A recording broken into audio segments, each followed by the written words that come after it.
You're tuned in to Streamer Conversations, the podcast spotlighting Twitch streaming pioneers who are reshaping entertainment one broadcast at a time.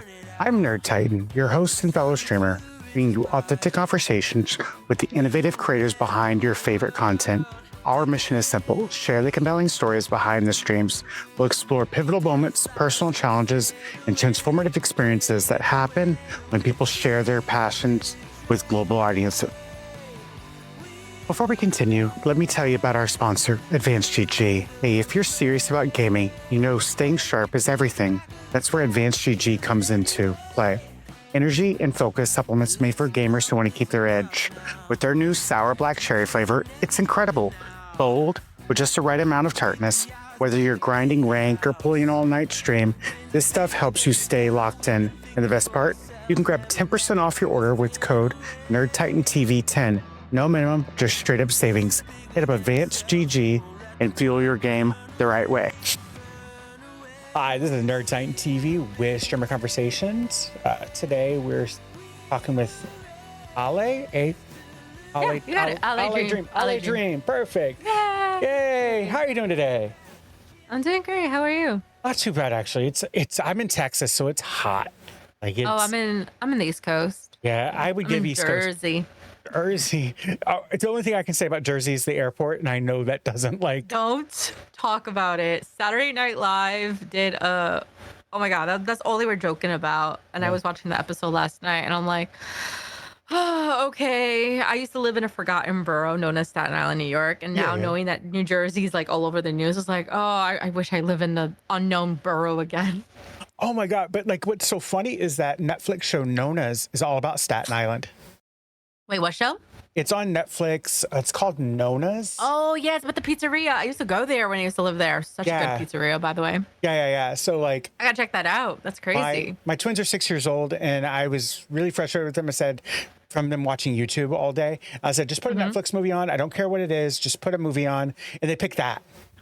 Was it good? It was good. It was really good, actually. I was dumbfounded. They lasted 45 minutes because they have the attention span of a 6-year-old, but you know what I mean? So let's start at the beginning of your streaming journey. Every creator has a unique story. I'd love to hear about those early days that shaped who you've become as a content creator. What initially drew you to streaming on Twitch? Was there a specific moment or experience in your life that pushed you towards broadcasting yourself to the world? So before on Twitch, I actually started streaming because of depression. I started streaming on third-party apps such as LiveMe, which is still existing till this day, which is wild. And I used to do a lot of contracts and was getting paid hourly to stream on their services for marketing purposes. And then I built a big fan base on those third-party apps. And until my contract expired, I transferred to another app called UpLive and stuff. And then during that time, I actually started my streaming journey in video games in Facebook gaming. So when Facebook gaming gave me the boot, I turned over to Twitch in year 2020 during, pandemic times. That's when I started on, that's when I started was 2020. So 5 years. I started Twitch to 2020, but I started streaming earlier around 2017. I started content creating when I was in high school. Yeah. So take us back to that very first stream. What game were you playing? Were you playing a game? Were you just chatting? Oh my gosh. So the crazy thing is I had a Twitch account before I did Facebook gaming. So my first game I ever streamed on Twitch, if I go to my Twitch tracker, I think it was Tomb Raider. But my first game that I streamed to build my my community was Max the Curse of Brotherhood, and then when I hit affiliate, I was playing Sonic Generations. So retro gaming, it's so funny. I would never suspect. I've been streaming for about 5 years. I would never suspect that retro gaming would have the big community that it does. It does, but the crazy thing is when I did Facebook gaming, I was just a Call of Duty streamer. So I did some Call of Duty as well, and Call of Duty did bring my numbers up, but I wasn't enjoying it as much. But now, as I started going back to streaming variety and stuff, I dabbled into Call of Duty again, thanks to my lovely boyfriend who inspired me to get back on Call of Duty after so many years. And I'm happy to be back in it. Now I remember why I love Call of Duty in the first place. I play it with a friend of mine. I don't stream it, but I play it with my friend One Hit Wonder. He's from the old Twitch Sings days. I love Twitch Sings. Yeah, so like that's how I found him, was Twitch Sings, because I'm a former sound engineer, and so like being around music was always something. And I found him.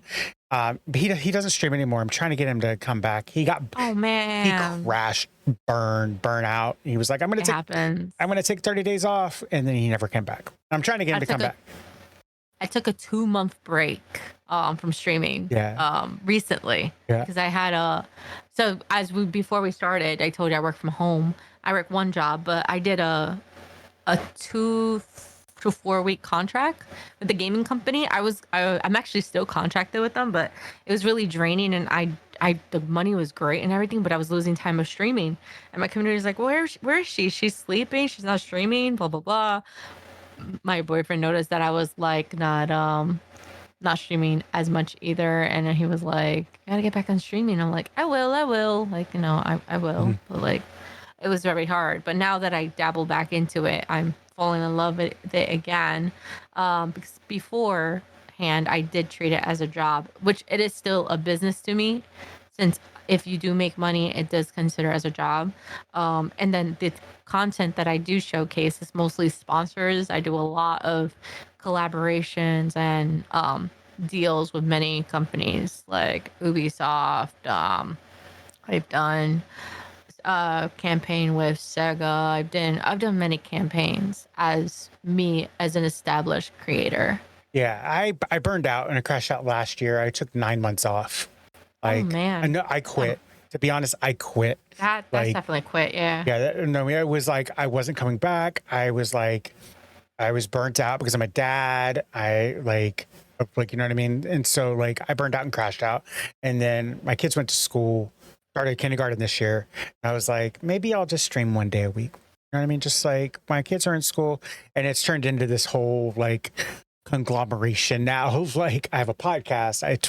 I stream like during the week, during the day while they're in school. I do YouTube content that posts 3 days a week. You know what I mean? Now it's like, but I'm not burned out. It's so funny. Like I think breaks are good. I think that not like, long breaks, but decent amount of breaks, definitely good. I think that they kind of build up, and they will that burnout build up picks up, and if you don't maintain it, you'll burn out. So many creators talk about the awkwardness of talking to seemingly no one at first. How long did it take you before you felt comfortable with your on-stream persona? That's a really good question, because like I told you how I started with the third-party apps, the only device you had was a phone. And that's basically what I was doing. I was just using my phone, talking and doing talent shows and stuff like that before I was paralyzed. And then I did gaming from my bed with no camera, with a $25 microphone, with a $600 laptop. And it was basically, when I was playing games, it was a whole different level, because I was so used to like talking and having people featured on my little stream and talking face to face or just singing and stuff, than just looking at a game and not seeing myself on camera, but talking throughout the game. And it felt normal to me, because it's like you're in your room by yourself playing video games and you're just yelling at the TV thinking it's going to talk back to you. So it's like almost like the same kind of like vibe. I'm the same way. I was in my office and I was playing some games, and my partner knew I wasn't streaming, and she was like, "Oh, were you talking to somebody in Discord?" And I was like, "No, I was just talking to myself." Like I was having a full, like, I was monologuing exactly what I was doing in the game. I was playing Once Human, and I was like, "This is the plan. We're gonna do this," and she thought I was talking to somebody in Discord. Like, I wasn't. It was just.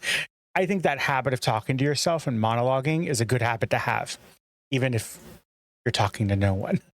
Absolutely. So those early experiences really lay the foundation for everything that follows. Speaking of which, let's talk about those pivotal moments when things started to change for your channel. Every creator has those turning points that transform a journey. Can you pinpoint the moment when streaming shifted from just a hobby to something that was more significant in your life? During the pandemic, I was selected to be on an Amazon Prime show called Amazon Game on Titans, and it was completely filmed in my bedroom. They provided all the equipment, and it was a PUBG mobile competition. And um, I don't remember how I applied for this. I think one of my friends who was in the casting referred me and showed them my Twitch and stuff, or my like video persona, like, oh yeah, we want her. And then because I thought it was a scam when I got the email. I'm like, Mom, I got something. I could talk about it. Then my NDA is over. I'm like, Mom, I got accepted to this thing. And Mom was like, oh, it's a scam. I'm like, no, they're gonna mail me everything. And then 2 days later, you see all this equipment, umbrellas, green screens, webcams, all this. I'm like, what is this? And I just found out that I was like competing for $25,000. It's all available on Amazon Prime, by the way. I'm not sponsored by Amazon Prime, but go check it out. It's still there. Most definitely. I'm Game definitely. on Titans. Yeah, I'm gonna go check that out. So looking. Yeah, it's 6 episodes. It's cute. Yeah, like I think I've seen it like in passing on Amazon Prime. But you probably did because they didn't really advertise it as much because there was a lot of big things going on during that time. That's the only failed part that they did with the marketing. But Sam, if you know Sam, she's a partner Twitch streamer. She was one of the judges, and Powerbang was a really good PUBG mobile um, enthusiast. I think that's a term. Enthusiastic. I can't speak certain words, so bear with me. But he's a big YouTuber, and he was one of the judges as well. So Oh that was actually a wow. really cool thing that got me into it. And then of course I did like small. Every time I go to conventions, I always networked, and I always make sure that I build connections to do like some beta testing for like unknown games and stuff. And Yeah, that's how yeah. I like Yeah, I'm going to got DreamHack this into the Friday. gaming. I leave Friday at noon for DreamHack. Lucky. That's in Texas, Yeah, right? it's only 3 hours from where I live, so I got a cabin in the woods. Taking my kids, my kids are dressing up. I'm letting them dress up. They're dressing up as Jurassic Park workers. That's so cute because of the movie. Yeah, because of the movie, and because they love watching Jurassic Park. They watch the cartoon. They watch everything. That's their dream. They just want to. One of my daughters wants to become a doctor for dinosaurs. I've tried to explain to her like She could be an archaeologist. an archaeologist, but she wants to be like a veterinarian to dinosaurs. And I was like, baby, Oh, unless we don't bring break back. her heart. Yeah, like I don't. You can't break her heart until maybe like older, maybe. Yeah. So, looking back at your growth trajectory, Oh God, no. how much was strategic planning versus organic connection? Oh, okay, I thought you were gonna talk about like how like my streams upgraded from like A to B to C. Oh. So We will 'cause talk about that briefly in the next. because Google is so evil. Like they're like, hey, 6 years ago you did this. I'm like, oh God, I want to see that. No, but Mine does the same thing. Google Photos was like 5 years ago. This was your photo of your Yeah, Twitch setup, like it was one monitor on a laptop, like. But exactly. now, It was. now I'm 5 monitors deep. I'm 4 monitors and a teleprompter and 2 ring lights. But like when I started streaming, when I was paralyzed for 6 months. After I like was able to walk and do everything again, I streamed in the living room in my old house in New York, and it was just a giant big screen TV, a little folding table with my laptop connected to an Elgato capture card, and the TV was my monitor. Yeah. And then my laptop was streaming. I still stream from a laptop. Don't get me wrong. I do but too. That's how I did. My stream PC, or now my stream PC, was the PC I gamed and streamed on. It's just an HP Omen 16. But Oh my gosh. I had an HP Pavilion. Yeah, That was my so, first gaming. like this one's an Omen, but like it was my gaming and streaming PC. And when I upgraded, I went to a dual PC setup, which is, if you're not technically proficient, dual PC setups are a headache. Like, so if we watched your first stream and then Oh boy. your most recent stream back to back, what would be the most dramatic differences we'd notice beyond equipment? How has your relationship with your audience evolved, if it has evolved? Yes. Before that, I do want to touch on the organic and Oh, yeah. involvement You of can the both, yeah. growth. Because I did skid away from that question. So with the organically grow, I just basically I stayed away from like extremely well-known games and stuff, and I just stick to like things that has potential, because when people see something that they haven't seen before, they get interested and they want to see it. Another thing I always do before TikTok was a thing, because TikTok was not a thing until like during pandemic time. It used to be Musically. Yep, Um, that's where how far my account goes back to is Musically. Goodness gracious, I'm old. But yeah, so TikTok was also like the best way to like check out like what to do and what not to do. So I actually use that as like an advice column for myself. And then of course I use like different sites like Twitch Tracker or Sally Gnome to like see like what type of games and what kind of reach I'm gonna get. Like it's like a hit or miss. It's a numbers game, so you do not know. You're not going to know who's going to like show up on your stream randomly. So. Yeah. And sometimes you just have to ask your community, like at that point of going, hey, I want to play. Here's a list of games I want to play. What do you guys want to see? Because I've done that, and like, it's more like less that because I get ADHD paralysis. Going, I don't know if I want to play Once Human or if I'm going to play Valheim or if I'm going to play Destiny 2. You guys decide for me. Like, because like not knowing, like I think a lot of our growth is like algorithm based. So like it's such a struggle sometimes because sometimes you can go look at Twitch Sings, for example. Like I remember seeing people get partners. They grew and got partnerships, and then Twitch Sings ended, and then they went to nothing. I miss this so much. I do too. Technically, if you read the Twitch TOS, because they changed it for the DJ program. Give me the loophole. What's up? What's up? What's up? If you're performing and you're not using a backing track. So like, for example, like One Hit Wonder would sing with a guitar. He's playing on the guitar and he was singing. It falls under performance. Oh, I still sing with a backing track and I just wrote my sound out of stream and voila, it's a cappella. Yeah, it's a cappella. But yeah, totally, you can totally do that too. You know what I mean? But with those new DJ program rules that they changed for the affiliate, I don't know what the partner contract looks like because the two partners I mod for, they don't share their contract with me, which they shouldn't. But you know what I mean? I don't know. Obviously. So like, but yeah, technically, like if you're performing, it should be okay. But I would also just separate your audio and root out the backing track. But yeah. Yes. So where were we? Now you're going to do the thing like, how did you upgrade your stuff and then evolve in the stream? Yeah. See, I'm paying attention. I have it in front of me. I'm not paying attention. So like I said, I started streaming when I was about due to depression. When I started game streaming, I was streaming on with no camera and all that. And then later on, I got a green screen, and I still was streaming with the folding table.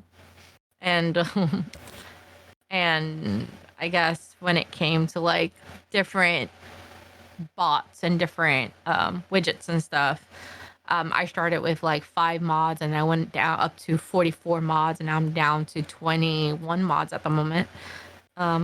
So basically, when it comes to doing that, I could see a really big upgrade from a grainy 922 Logitech to now an Elgato Pro I'm using right now. Elgato Facecam Pro. Yeah, that's what I use is the Elgato Facecam Pro. It's phenomenal. It is great. Even the Elgato Facecam, the Mark. Oh yeah, definitely. I think I wanted the Facecam Pro because I have the prompter from Elgato. So yeah, and it comes with that mount. Super helpful. Yeah. Yes. Yeah. I have the prompter, but I'm building a stream room right now, a dedicated stream room or a dedicated content creation room, and I have the prompter. I just don't have it hooked up yet because I am upgrading to the Pro, or not to Pro. I'm upgrading. I just upgraded to the Pro because I'm gonna mount them together. And, oh wow! Yeah, so there's Knackers. He's a creator on TikTok and everywhere. He made a 3D printed mount for him that is stronger than the Elgato mount. For you could use it with anything that's got that screw at the bottom. So okay, got it. SLR, yeah, so it's a multi-use kind of thing. Yeah, it's a multi-mount. He made one that's 3D printed, and I want to use it because it's. I've already 3D printed it 3 times, and it's great. Like because my bottom of my Pro, the screw part broke. It broke, and I was like, I didn't get a warranty on it. Okay. Get warranties on Elgato products, and so yeah, big time. And so like I had to take the screw out with a pair of pliers, and then I pop some E9000 in there and put it in there. But so when I connected it and I connected it to the Elgato arm that I have, it bonded it to that arm. So I have to break the arm to get it off. Oh, so yeah, because I E9000'd it too. If you don't know what E9000 is, it's like a resin. It's like stronger than super glue. Like once you stick it, you're never going to remove it without heat. But yeah, I have a whole stream room coming this summer. Yeah, I have a whole office, so I know how you say, like, I'm not on camera at the moment, but when you see my streams, I have the lights. So I have Lumia Stream where the lights is control with the audience or control with like alerts and stuff. Then I have sound foam around my room for soundproofing purposes. So like right now, my mom's working on the next office, and my boyfriend's probably playing a video game in the living room, but you don't hear anything. But of course, I'm using a Shure mic and a Gold XLR to cancel the noise. So. Yeah, I have a Rode mic with a Wave XLR. I wanted a Rode. However, I when you like monkey see, monkey do kind of thing, like every time I see someone with a Shure mic and then I heard Michael Jackson use this to record his music, I'm like, oh, I want it. So. The Shure mic, phenomenal microphone, requires a little extra gain. It's like it's like a pair of Nikes that we had in school.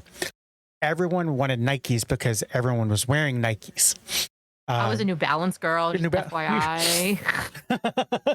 But you know what I mean? Like everyone sees the Shure SM7B and the SM7Y. You know what I mean? Everyone sees everyone with it. I'm a Rode guy. I love Rode. I've been using Rode. Like I was an audio engineer for 15 years. So like phenomenal. Like phenomenal. Yeah. Oh my gosh, I can't even talk right now. That is a phenomenal talent you have, because everything needs sound engineering nowadays. So yeah, it's more like I was blessed with an ear for sound. That's great. The growth of a channel is fascinating to track, and I'd love to pull it back the curtain a little bit and talk about what happens behind the scenes. Viewers often don't realize how much goes into making a stream look effortless. So let's dive into those technical and practical realities. I love that. We all have those streaming nightmare stories. Like I've kicked my computer and unplugged it during a live stream. I've closed my laptop in the middle of an interview. It was recorded, and my whole laptop froze for like 10 minutes, and that was a fun time during the interview. I always forget to press the mute button. And I have a paging system for my mods to let me know when I'm muted, even though they still forget to use that too. So I have a muted emote because I'm always forgetting to unmute. I have a mute emote too. Yeah. With, 7TV I use. Yeah. Mine's just a follower emote. It has like a microphone with an X through it because I'm always forgetting to unmute myself, because I got that Wave XLR that's muted, and then I got OBS that mutes itself, and so like I always forget. So it's my Gold XLR button. Like I press mute. Like right now, if I press mute right now, you won't be able to hear me. But I don't have the Gold XLR settings, so it's only if I press like the hotkey on the keyboard. But I forgot my Discord hotkey, so I'm not touching anything to mess up. So how did you handle in that moment when you closed the laptop, you froze, and what did you learn from that experience? I laughed about it, and I said it was all planned. It really wasn't, because the question I remember was, "Hey, did you ever give your laptop a name?" I'm like, no, but I think I have stickers on it. I didn't have stickers on it. I accidentally closed it. I'm like, well, we just learned my story of streaming through a laptop. Like, never close it, not even like for a second. But it was pretty funny. It was a pretty candid moment of do's and don'ts as a streamer. So I think when you laugh off the tech issues, like I was in my like second year or third year of streaming, and like I leaned back to stretch, and I kicked my computer really hard on accident. God. And it did something, and it turned my computer off and back on. And I blamed my cat. Smart. Always blame the animals. They don't, like, they can't they could be yelled at, but they don't like know what they did, so it's fine. Yeah. So we were just talking about this. Streaming requires mastering so many different skills simultaneously. Which skill took you longest to develop competence in, and is there a technical or performance aspect you're still actively working on to improve? Goodness gracious, these questions are phenomenal. Collabing with people. I hate collabs with a passion. You hate collabs? I do. I do. I get I can tell nervous you on collab. why. I get nervous on collabs. I don't get nervous. It's just if a streamer tells me I want to do this with you, and then you show up 15, 20 minutes late, it shows me you really did not want this. And like I said, I Yeah. treat this as a business and my time is money. Mhm. And I for example, I cancel community night to do this with you, or I canceled a sponsor to do this with you. And it's kind of a slap in my face. So I kind of like avoid doing collabs. I'm mostly just like, if I'm in a mood to play with Among Us or my community, I'm like, let's play Among Us. And then I tell my boyfriend, hey, play with me. That's about it. Like, Yeah, for I me, asked my boyfriend nicely, like, hey, I'm doing a sponsor for Skull and Bones. Can you play this with me? Because, I know you like this game, and I'm not going to ask anybody else who plays this game to play with me. So that kind of thing. yeah, for me, collabs, if you don't come to me with a plan, I'm probably not going to do it because, like, I have a freaking calendar for crying out Yeah. loud to set times and Yeah. reschedule, but no one uses it. So I'm doing a collab on June 20th. About the time that this is going to air, I'm doing an entire event, a networking event. We're gonna do Jackbox, and we're gonna do if we're celebrating my birthday, we're doing Pride, a Xbox networking scares me. a networking event. We're also celebrating my 5 years on stream. You know what I mean? It's a huge event, but I have a plan. So the people I'm reaching out to is that, like, we're gonna play Jackbox for 3 hours, and we're gonna be unhinged. You know what I mean? Like, but I have so many people that hit me up and goes, hey, I want to collab with you. I was like, what do you want to play? Because I'm like, yes, I do play a lot of Once Human or like a lot of Destiny, but like, I'll play something else. I'll play like another game. Like, but Oh my gosh, you have to give Fragpunk a try. It's so Fragpunk? good. Let me pull that up. So it's free. free. It's a 5v5 type game. Have you ever played Valorant? Yes, I have. Okay, think of it as Valorant, but you could run and you use cards for perks. A lot like It's I'll have to check it out when we're not freaking dope. Yeah, I just pulled. I know. I'm sorry. It's all good. But this is what I love about like this entire process is because like I'm learning things about you, your interests, your games that you go down with. Because I'm not like, for example, I'm not a Valorant streamer. I don't really watch Valorant or I'm what not I mean? either. I'm not allowed to play it. So, but like, I've talked to people that are Valorant streamers, or like I just interviewed somebody a few weeks ago that all they do is Fortnite. Like, I think I've played Fortnite. I think I have 30 minutes in the entire game. Like, but you know what? Like, hearing about their passions and like, oh, if you like this game, you might like this game. Like, you know what I mean? So I just love this entire process. So how has becoming more technically proficient changed not just your stream quality, but your confidence as a creator? oh, I don't know, to be honest. That's a little tough because I don't feel confident all the time. I think that like as we learn stuff like for example, like OBS issues, like browser sources, I think as we learn like, oh, I know how to fix that, or like the Go XLR issues that OBS has sometimes, or like, oh, I know how to fix that. And then something new happens. You're like, oh, I know how to fix that because it's very similar to something else. I think that kind of confidence, I think we all kind of have, because like once you fix something in OBS 100 times, you kind of like either learn how to fix it or similar. Like, I think a lot of OBS issues, similar issues. Yeah. So mostly like I'm a gamer, but I'm not the best gamer, and I die a lot in games.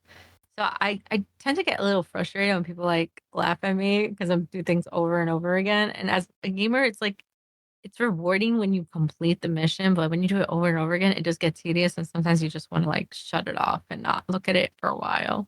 Yeah, I play That survival kind of craft thing. games, which is all about grinding. So I completely see what you're talking about. What type games? Survival craft, like Once Human. You know what I mean? Oh God, you're one of those. like My boyfriend loves 7 Days to Die. He loves Fallen, I think Forever Skies that just came out. He loves yeah, one of my mods is playing that right now. my gosh. Lost Skies. Loves that game. No, not Lost Skies, Forever Skies is called. Forever Skies? Okay, yeah. I've checked that one. And yeah, it just came out not too long ago. It's an indie game. And he loves Subnautica. Minecraft, stuff like that. I just love those. I can't stand sandbox games. I don't like games that requires creativity. Just build it for me and I'm good. That's my partner. Like when we I like my partner, she'll be like, I want to play some Minecraft. I'm like, anything you want to play, baby, I'll play it. And she's like, I'll mine, you build. I was like, okay, cool. We have a role. Like, That's what I would do. And I was a horrible miner. I'm always getting caught by like those creepers or yeah, those weird skeleton things. yeah. That was my life. But yeah, she like we always have a role to play. So the technical side is certainly what makes streaming possible. But at the heart of any successful channel is the community surrounding it. Let's shift gears and talk about the relationships that have shaped our journey, both with your viewers and your fellow creators. Every streamer approaches community building differently. What's your underlying philosophy on cultivating your community? How has this approach evolved as you've grown? Like I said before, I do a lot of conventions. I've been to TwitchCon, I go Mhm. to indie game conventions, anime conventions, and I always have like stickers with me with my QR code, like, hey, check out myself and stuff. You might not know me, but you might like my stuff. And I have this little motto that's like, fair warning, you might get addicted. I saw that on your Yeah, Twitch. I still have this check-in thing and it counts how many people's been on my stream, and there's people have been on my stream over 300 times. So it tells you, fair warning, you might get addicted. And they're mostly my mods. I've been there over hundreds of times. But in that sense, I make sure that I I keep my life personal, but at the same time, I do find a way for easy contact, like Discord. My website is another way you could contact me and stuff. Like I'm an open book, but at the same time, I don't like people much and I don't like communicating much. I'm gonna be fair with that. I know it sounds awful because as a streamer, you do have to like people and stuff, but it's not that. It's just a social awkward tactic that I have, and it's kind of way I cope with anxiety. So that's another thing that how streaming helps me to like to get over that. But then when I see people in IRL, I'm like, too much pressure. Because like when you're just I'm the reading same way. some, Like I can be in my stream with 15, 20 people, and I'm just like completely content just playing some games, hanging out with my mods, or just vibing. but going somewhere to like a party or to a social gathering, nope, I'm gonna cancel. Like, I love concerts, but I just don't like the waiting in the line and then oh yeah. just like sitting next to someone you don't know. It's kind of like awkward. But then when the concert starts, you forget all about that. Yeah. My problem with concerts is I've worked for them for so long. I don't know how to be not You working don't know how shows. to enjoy them. Oh, I don't know how to enjoy them yet. I've been out of the sound engineering for about 7 years. So I don't mhm. know, like, so we went to a couple shows here and I was like, what do you do? And I just cleaned up our table and took it to the bar because like I didn't know, like I'm so used to doing something there. It was fun for me, but like I was just like table dancing every now and then. But yeah, so communities can be powerful forces. Can you share a specific moment when your community came together in a way that genuinely moved you or showed you the impact of what you're building? Ooh, that's a good question. Okay, I could give three scenarios. So my first scenario was when I'm streaming, we always have like a rule saying talk about anything but don't talk about anyone. So someone was breaking that rule and my mods, we have a separate channel, my Discord, and my mods was like having like a little discussion and they silently gave a warning to this person without disrupting the stream. So that was one time. Another time is when I was getting hate rated and botted. My mods kept me calm, especially when it was like maybe not my third, fourth day as an affiliate. So I had no idea what was going on, and this was all new to me, and I was like really confused because it never happened on Facebook.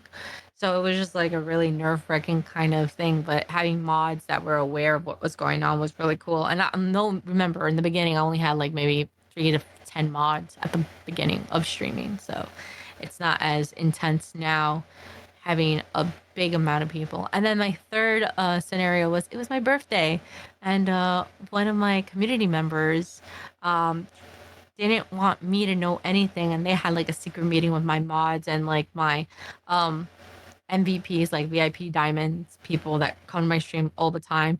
And they did like a cute voice recording of singing happy birthday to me. And then they sent it to me and then we played it on stream. So it was really cute. That is really cute. I like that. It was just a thought. Like they didn't Yeah. have to do that. No, they didn't. Like, communities do. Like, there's been so many times my community's blown me away. Like, so we're going to talk about collaborations, which we kind of touched on earlier. So how have collaborations with other creators transformed your content or approach? Was there a specific partnership that opened new doors or dramatically? Like I said, straightforward. I do not like collabs. The only thing I could say I like is what you're doing now. I did a get to know streamers series where I set a time and day and we talk about the streamer and get to know them as a streamer. It wasn't about me, and it was really cool because I Yeah. was learning a lot about them. And then watching their clips and then giving them professional criticism, not like shutting them down. And then I think the only successful collab I did was a game called Killer in the Cabin. It was a good amount of friends that were streaming. And my name and the cool thing I told them, I'm like, if you do play this game with me, your names will show up on the credits of the game, and it did. So our names showed up in the credits of the game because it was a beta testing of the game, and it was really cool that they said yes to it, and that was like one of my successful ones. And we really enjoy that game, and I will play it again. Unfortunately, it's on Steam only. I wish it was on console, but it's definitely a really fun time when I have that kind of collaboration. I don't see myself doing a big collaboration with like 1040 streamers like these other streamers do. That way too much work, way too much overwhelming in timing and planning. It is, and you have to really communicate. Like every year I do one for my birthday that's like 16 people, like 16 streamers. Like I do one every year for my birthday, and I can tell you it's a months of planning and months of just like scenario planning. Like, okay, we have X, Y, and Z showing up at this time. We got these people showing up this time. You know what I mean? Like kind of just like, and then like, okay, is my mix it up working for the queuing system? You know what I mean? So like we can queue people in. It is so much work. Yeah, I participated in, if you know Caprice on Poppy, he's a partner streamer. I've been in a lot of his little shows. He doesn't do shows anymore. He's a political streamer now. But he did a lot of like Masked Singer. He did like dating shows. He did like a whole bunch of like really cool, entertaining things that I participated in, and I made a lot of friends like participating in these shows.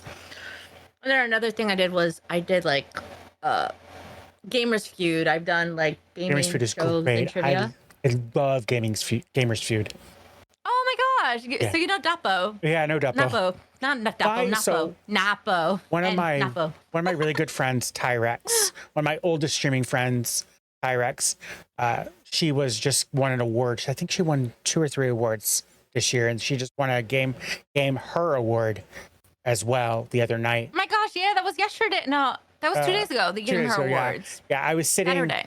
I was sitting watching it on my computer, and I was just screaming when she won because, like, I've seen her go from. I was in her stream on day 3, her 3rd ever stream. I was there. Like, I still have my first, like, my founder's badge. Like, and she's at her now 3rd year of streaming. She got partner after her 1st year. You know what I mean? Like, it's been like just so beautiful. So proud of her. Like I always tell him, like, this is your dad moment. Like, this is my dad moment. I'm just so proud of you. Like, just how far you've come and like what you're gonna do, and you're just hitting your goals. Like, I was screaming at my monitor because Buff Barbarian Babe, another one of my really good friends, won a Game Her award. Pixel X Kitten, she's from the old Twitch Talk days. Like I love that they're getting their recognition. Like, I can't scream it enough. Like but yeah, I have the Gamers Feud. I had a stream. What was it, like 2 weeks ago? I had like a trivia stream. Yeah, it was great. Like, I was only in it for a little bit because it's always at night when I'm like sleepy because I wake up at 4 a.m. So we're gonna talk about a new thing that I've added to the thing because it was something that I think that people don't talk about. What are some of the unspoken rules or etiquette of Twitch that streamers often miss? were there any community norms that you had to learn the hard way? Self-promotion is the one thing. Yeah. I really can't stand self-promotion. Like, if you're self-promoting on your own thing, or if you ask permission, or there's like a channel point redemption that allows you to do it, Yeah. great. I think every streamer has like their own rules. Like I make streamer content because like I make mixed up tutorials and I talk to streamers on the podcast. You know what I mean? So as long as you're not coming in my stream, for me, and this is my rules, and respect people's rules first and foremost. Respect people's rules. Like I don't mind people coming in. You're saying, "Oh, I had a terrible stream," or like that's fine. I don't mind that. Yeah, I don't mind. I don't mind if you say I just finished my stream or anything like that. But when people come, like, I'm gonna go live. Yeah, that right there. That I don't control it. My mods do. Like I can't like I give out swords to streamers. Like all my mods are streamers, so like they're always watching. Like, and I don't see what they do. Like I find out after usually like, well, we had to send a timeout for this because I don't see it. You know what I mean? I don't like, I can click on it, the see message deleted, but I don't because I'm focusing on the game or I'm focusing on talking to chat or, you know what I mean? So, but like, that drives me crazy when people go. My other one is, I have a great stream. X is live. I'm going to go hang out there. Oh, I don't like that either. Yeah, I just like it always rubs me wrong, and I'm like, am I the only one? Like I posted to Threads. I'm like, am I the only one that thinks this is icky? Like, if I am the only one, like I'll correct myself. You know what I mean? But like, because it feels like that person is better than me because they're taking you away. But yeah. So I don't take it. I take it from a needle of thread. So I acknowledge it.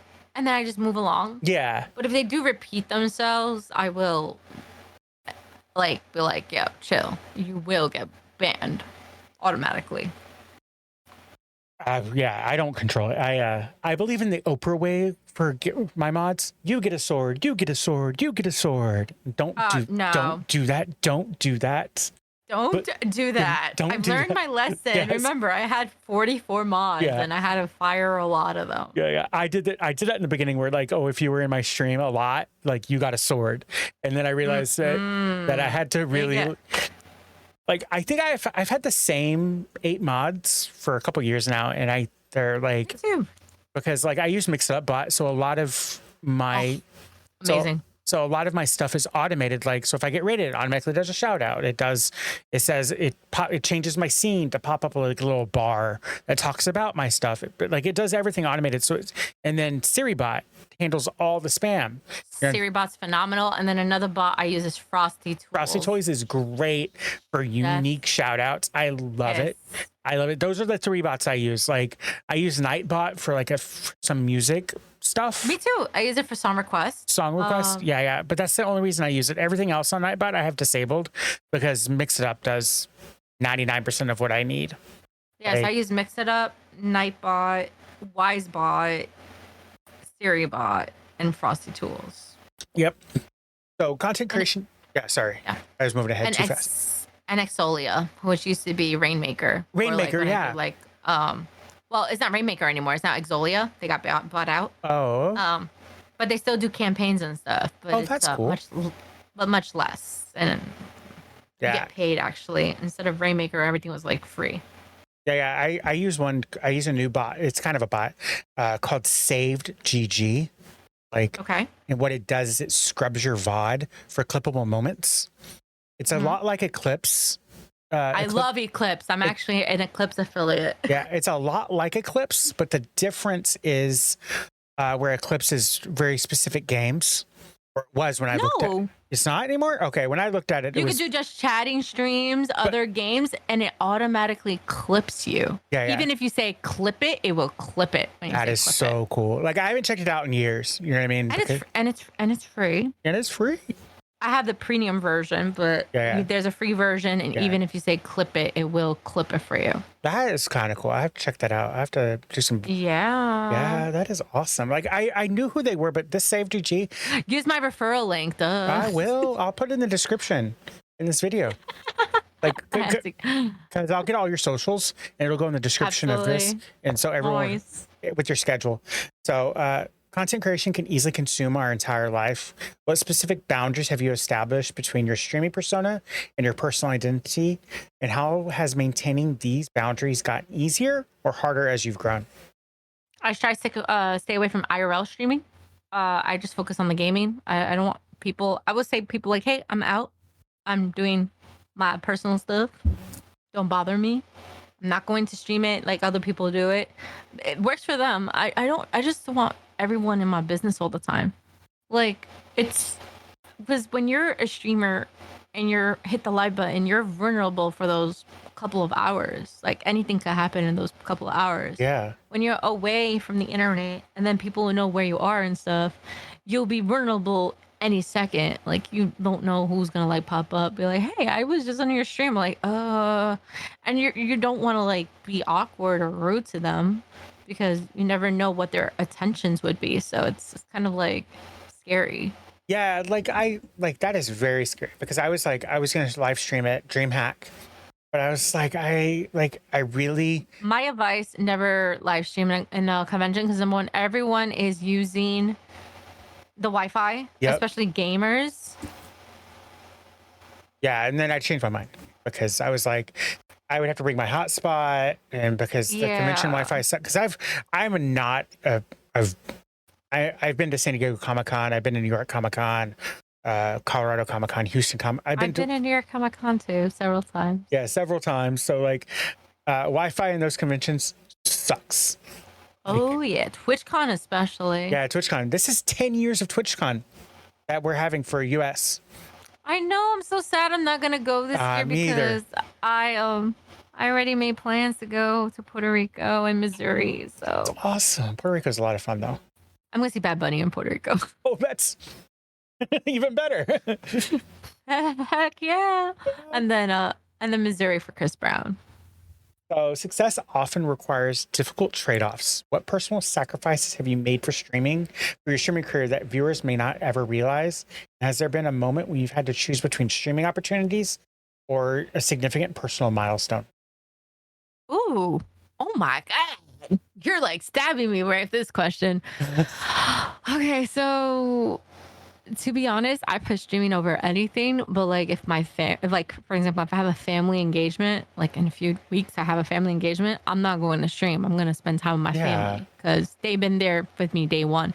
Even though they don't understand the streaming thing or whatever, the only person who understands my streaming thing is my mom.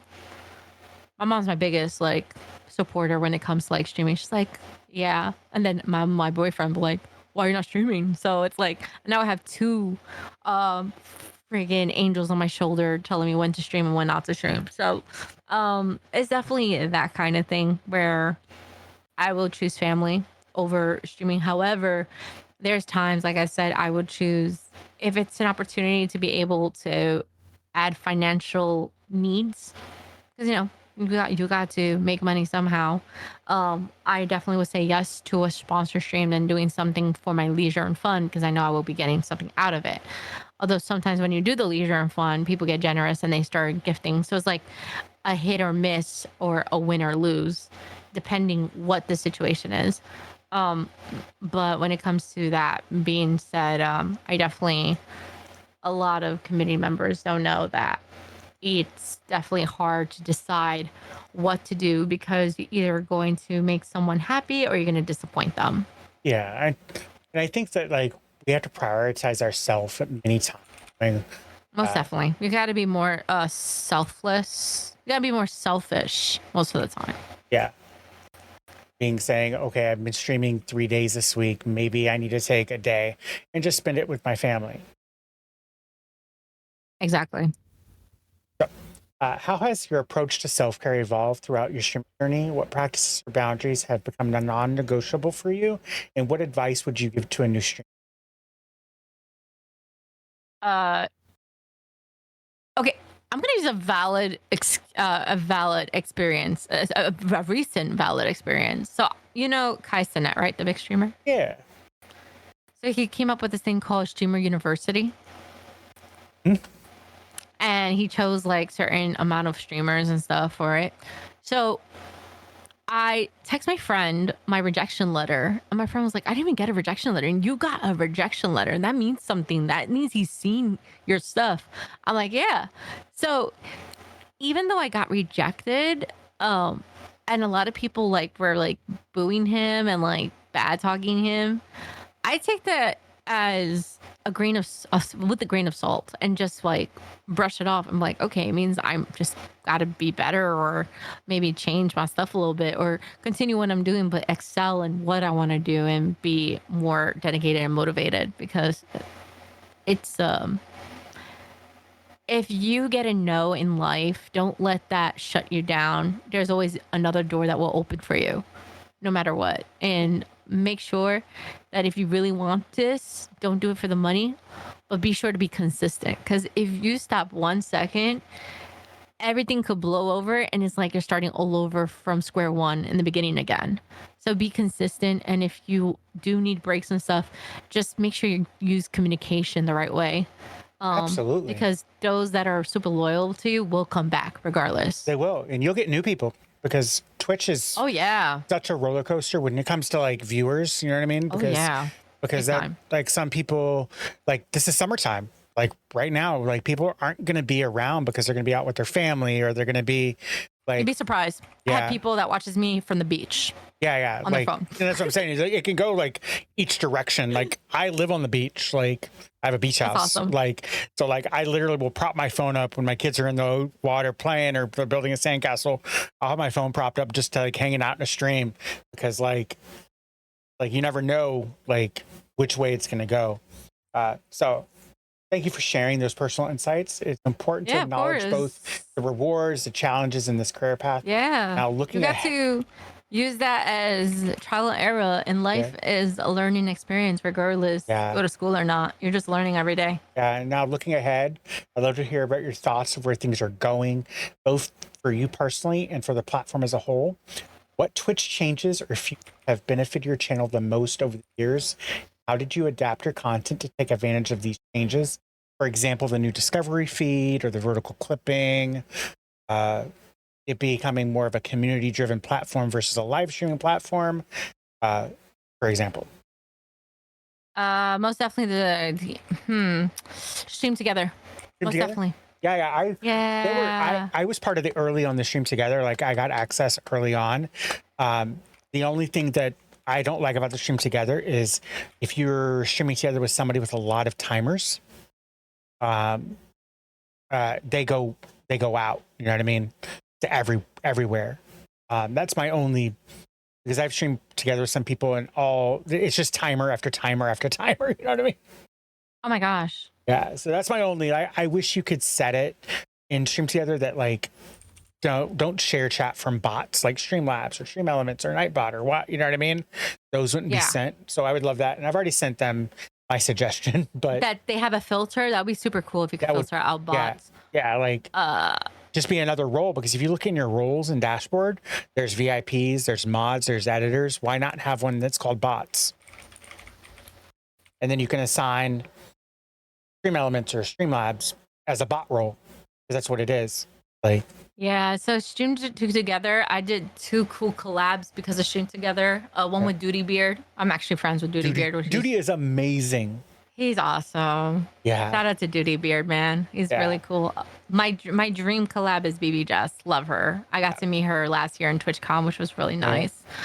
And then another cool streamer that I got to collab with was Sushi Dragon, who is phenomenal. Yeah. If you don't know who Sushi Dragon is, you got to look him up. He's literally a walking android. Like, it's crazy. His whole production. I've heard of, not checked out. Even the president of Twitch has like been with him and stuff. So that's like huge. Oh, Dan, that's his name. I forgot his name for a minute. Oh, Dan Clancy? Yeah, that's his name. I'm in his streams. Anytime he streams, I'm in there, because if he's gonna if there's a problem with the platform, I've noticed if he knows about it, he'll address it. Yes, he will. Absolutely. But I like to be in his streams, even like, because it's also brand recognition. Like, oh, that's Nerd Titan. You know what I mean? That's like when you start, when brands start seeing your name everywhere. Like, so it's another conversation about branding, but So if you can implement any 3 changes to Twitch tomorrow, what would they be and why? What aspects of the platform do you think need the most improvement for creators? Ooh, can you say that one more time? If you can implement any 3 changes to Twitch tomorrow, like today or whenever, what would they be and why? What aspects of the platform do you think need the most improvement for us creators? Their ban system, most definitely. Yes. Um, there's a lot of very questionable things is that you still see on the platform. And you know the platform is 12 and up. So yes, kids are gonna be watching certain things and you are liable for those kind of things as showcasing. Yeah, the parents have the responsibility and to tell their kids don't do it, but kids are kids. They'll be stubborn and Yeah. they're curious. So have like you know how like some streamers have that feature like you have to sub to watch the channel, like have like a captcha code or something that like restricts people to sign up with fake emails and stuff like that. So Yeah. banning's one thing and protecting the kids. So that's 2 things I said at one thing. And then I think the third thing is stop trying to fix things when they're not broken. Like I know they took out the hosting and hosting was pretty cool and it was really helpful to a certain extent. But if you do like the metrics and if you look at a standpoint of someone that's into computer and the pricing of web hosting a site, it gets very expensive. And people don't understand that the money that we make with Twitch is basically paying for Twitch to run. And on top of that, just anything with there's millions of streamers on Twitch, There first are. of all. Like when Millions. you have an average of 5 viewers, like basically affiliate, when you've made affiliate, you're at the top 5% of Twitch. 95% of the platform isn't affiliated. Wow, I cry at 15 viewers, so I'm proud of myself. Yeah, me too. Like, you know what I mean? But if you think about like 15, I think is the third, 2 or 3% of Twitch. So like, Okay. like 95% of the platform is not even affiliated. And and us ad providers, like partners and affiliates and ambassadors, are flipping, like we're running ads because we have to. We can't turn them off. You know what I mean? But those people that aren't affiliated, like they're just using the platform. Like, and I do like the new system that Twitch is getting where they can be earning. They won't be able to cash it out, but they can be earning. I don't know how I feel about that. I'm sorry. I was angry. I was angry. I'm a little like I'm a little salty about that. I was I'm too a in the bit beginning, salty. but once he explained that they couldn't cash it out until they got affiliate, it pushes them to become affiliate. But imagine how much they earn though. Like Most of that 95% probably isn't earning a lot. Like in the reality of it. okay, because of the viewership. Yeah, that makes sense then. Because of the viewership. So but having that drive become affiliate, like giving them another reason, saying, "Hey, I have $25." You know what I mean? Like that I've earned or whatever from like bits or whatever, but they can't cash it out until they get that affiliate ship. I was salty too, but like when I realized that like it's just pushing them to become an affiliate. Like that's all they want. Like they want that ad revenue. Like ad revenue to Twitch is their bread and butter. Sorry, missed the question. If you could travel back in time to the day before your first stream, what specific advice would you give yourself? Don't hit the live button. Mine would be hit the live button. Like, Does that change my life forever? Literally. it does. But I think that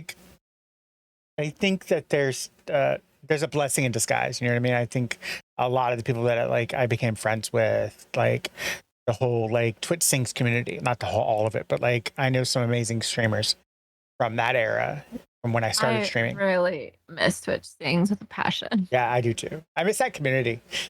And then I think it has a very strong community, and I think that if I didn't hit that live button, I wouldn't necessarily have become friends with those people. Oh man.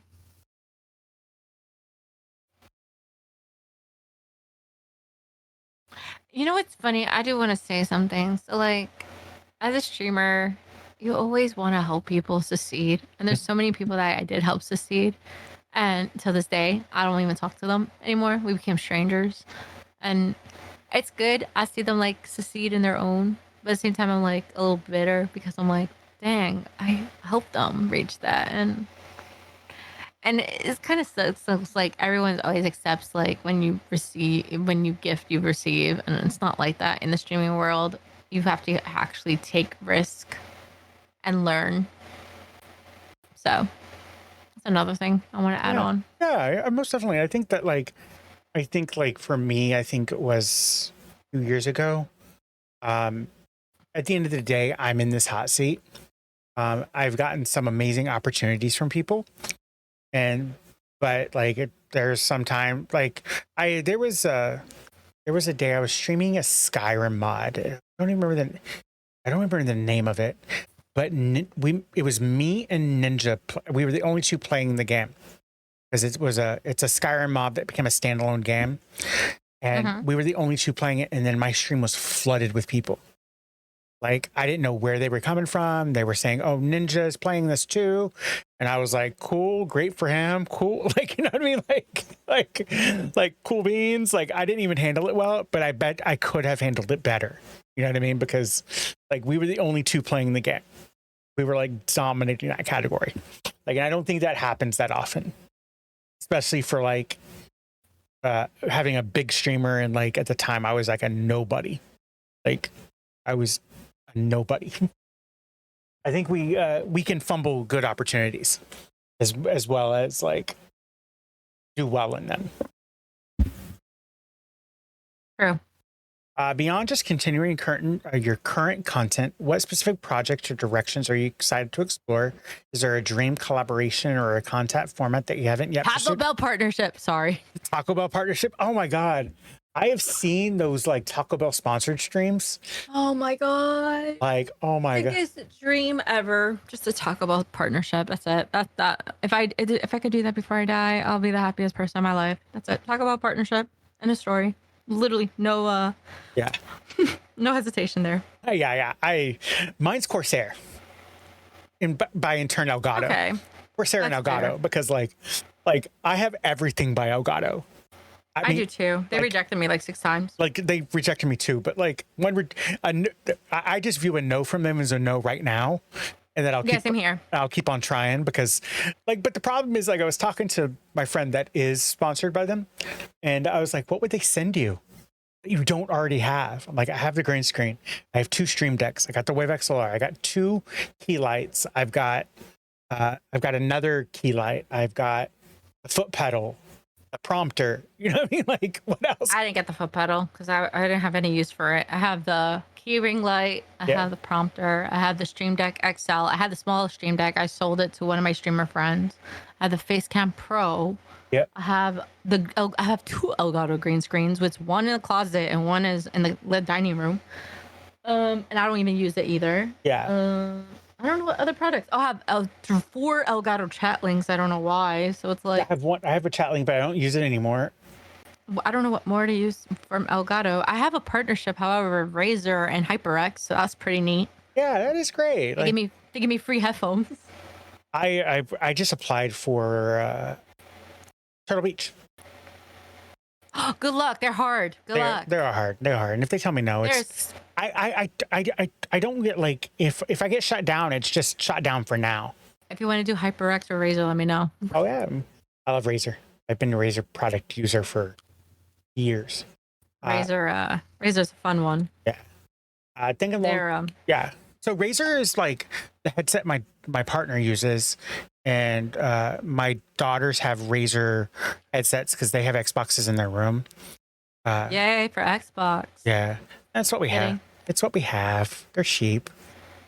Oh, I have all of them. I have Series X and a PS5. So Okay. I'm just joshing with you. The funny thing is that I loved Xbox, but now I neglected it for PlayStation 5. I like the PS5 controller because it's a little bigger, but not as big as the Xbox One controller.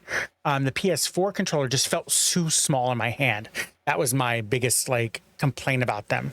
I know That's fair. like it was just too small. I'm 6'4". Like Oh my gosh, I'm a tall guy. PS4. That's crazy. Yeah. So but I have a PS4. I just don't have a PS5 because when it came out, it was pandemic-y time and Fair. you couldn't Very get them. expensive. And you couldn't Oh. get them here. I know in Texas we couldn't get them. We kept on looking and looking and looking, trying to go out. Series X was the hardest thing to get, to be honest. Yeah. That was really hard. I got One of my graphic designer got it for me, which was pretty cool. I got the little white one that's diskless. It doesn't have a disk drive. Oh, you got this. You got the S. S. Yeah. Because like if I'm buying I buy a lot of digital. You know what I mean? Because I have kids, so I don't want my kids like I have going through games and stuff like that. So thinking long term, what legacy do you hope to leave in the streaming space? How would you like both your content and your impact on the community to be remembered? I don't want to be famous, but I want to be a role model. That's Twitch ambassador is like on my I don't want to be a partner, but I want to be an ambassador. Like You have to be a partner to be an ambassador. I know, and that's the joke I've made with Yeah. I was talking in the Twitch stream, and I was like, I don't want to be partner, but I want to be an ambassador because ambassadors to me are like above partner because they're doing so much for the community. It's not just their community; it's the whole Twitch community. So it's I don't want to be famous either. I've already been a rock star once, so I don't need to be a rock star again. I'm just scared. Persona, and I don't want that for myself. Yeah, absolutely. So if I could be well known, it's fine, but I don't want to become famous. That's one thing. I hate when people call me, "Oh my god, you're famous." I'm like, no, I'm not. I've just been on TV several times. I've done big projects here and there, but I'm not famous. I'm infamous. What I tell people. I don't want to say I'm infamous because it's not good either. It's not either. I'd rather just be like, I'm the little girl next door that just fluttered to a butterfly. That's it. Yeah. So for listeners who connected to your story today, where can they find you and best support your content? Are there any specific stream segments or community events you'd like to express? Not to be cocky, but you could actually Google me. Find me at first page of Google. Yeah. I have a check mark next to my name for verification purposes. No, I used to do music, that's why. But we don't have to talk about that. We could say that for part 2. But yeah, I'm Aledream. It's Aledream. I'm Aledreamgameon on Twitch and TikTok, but I'm Aledream on YouTube, Kick, and what's the other site? Damn, I can't think right now. Anyway, Kick and YouTube, I'm Aledream.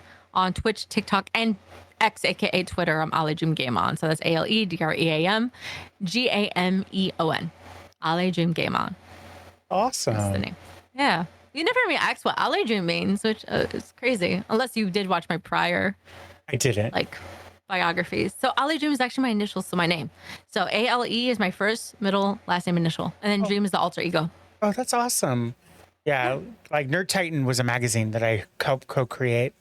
About 12 years ago. It was just a nerdy magazine, and when everything shifted from nobody was reading print, or it was hard to get people to read print, we kind of shifted to digital, and I became a streamer. I love that. Yeah. So this has been such an insightful conversation about your journey and as a content creator. Thank you. Before we wrap up, I do want to give a big shout out to you. Yeah. For allowing me to do this. I found this out from Twitter, aka X, and I found out from a Discord that I was in that shared it. So which Discord? I want to give a shout out to so there's this Discord I'm in. I think I could talk about it. Yeah. It's called Beyond.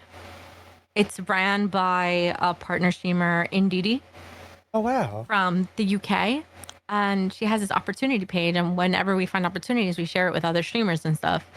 And it's really cool. It's like a little hangout to like learn how to like make media kits or work with different brands and stuff. And she got the connections because she's a Twitch partner. But she's such a nice I don't know her personally, but by her like her research and everything she's doing. And she's a Twitch ambassador, by the way. Congrats to her. I have gotten shouted out by partners I don't even know.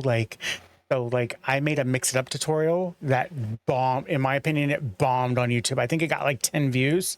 And then one of my really good friends that I've known for 20 years, like in the real world, she's a streamer now. She was asking this partner streamer how she did like something and mix it up. And the partner sent her my video and she just giggled the entire time because she's like, yeah, I know him. Wait, can you send me the video? I want to see it. Maybe I'm the one who used that video too from my tutorial for Mix It Up. Who knows? Yeah, that's crazy. Every Friday. Did it blow up, the video? No, it didn't. None of my mixed up stuff really blows up because it's just, I try to keep things as I don't over edit things. It's just, here's the problem. It's crazy that you didn't try to be a Mix It Up creator or something. I did. I was denied. Oh, damn. Rude. Yeah. They're lost, by the way. I'm still making mixed up content. They can't stop me. Good for you. Yeah. Maybe they'll say potential and be like, oh, we messed up. Yeah. I wasn't consistent with it, and now I am. That's fair. To be honest, I really wasn't posting a lot or weekly with it, and now I am. I think I missed last Friday but that was it.